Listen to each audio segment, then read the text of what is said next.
Hello বন্ধুরা, মুখচিত্র সম্ভারে আপনাদের স্বাগতম। আপনাদের দেওয়া উৎসাহ ও ভালোবাসায় এবার ইউটিউবে চলে এলাম নতুন ছবি নিয়ে। সকলের কাছে আমার অনুরোধ, ভিডিওটি পুরো দেখুন আর লাইক, কমেন্ট ও শেয়ার করুন।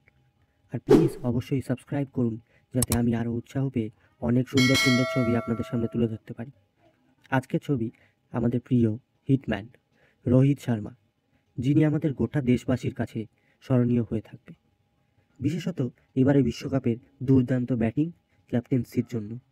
ফাইনালের কথা বলে কন্ট্রোভার্সির মঞ্চে যেতে চাই না, বরঞ্চ চলুন আমাদের প্রিয় হিটম্যানকে নিয়ে কিছু জানা যাক। 1987 সালে নাগপুরে জন্ম হয় রোহিত শর্মার। তার বাবা ছিলেন একটা কোম্পানির কেয়ারটেকার। মুম্বাইয়ের এক সরকারি স্কুলে ভর্তি হন তিনি, আর সেখানেই টিফিন পিরিয়ডে খেলাধুলোর থেকেই তার ক্রিকেটের প্রতি ভালোবাসা জাগে। দুর্দান্ত স্পিন বল করতেন তিনি, কিন্তু তার মা বাবা ছেলের ক্রিকেট খেলা সম্পর্কে কিছুই জানতেন না। একদিন তার কাকা স্কুলের টিফিন পিরিয়ডে দেখে ফেলেন তার খেলা। তারপর তার কাকা ও কয়েকজন বন্ধু মিলে চাঁদা তুলে তাকে ভর্তি করেন মুম্বাইয়ের একটি ছোট ক্রিকেট একাডেমিতে। আর এখান থেকেই তার ভাগ্যের চাকা ঘোরে। এখানেই রোহিতের সাথে আলাপ হয় কোচ দীনেশ লাডের। তার জন্যই 7 বা 8 নম্বর থেকে ওপেন খেলা শুরু করেন রোহিত শর্মা। সঙ্গে রোহিতকে স্কলারশিপেরও ব্যবস্থা করে দেন দীনেশবাবু।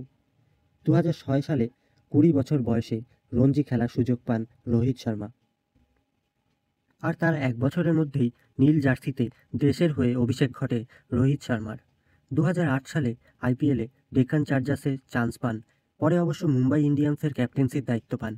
এখনও পর্যন্ত 6টি আইপিএল ট্রফি জিতেছেন রোহিত শর্মা, তার মধ্যে 5 বার ক্যাপ্টেন হিসেবে। 2011 সালে বিশ্বকাপে টিম ইন্ডিয়া থেকে বাদ পড়ে সোশ্যাল মিডিয়াতে লিখেছিলেন, আমি প্রচণ্ড হতাশ, এই খারাপ সময়টা আমাকে কাটিয়ে উঠতেই হবে। কিন্তু তিনি দেখিয়ে দিয়েছেন কীভাবে খারাপ সময় কাটিয়ে উঠতে হয়। বিশ্বকাপের মঞ্চে 7টা সেঞ্চুরি করে ফেলেছেন। এই রেকর্ড আর কারণ নেই। বিশ্বকাপে সবথেকে বেশি 6 মারার রেকর্ডও তার দখলে।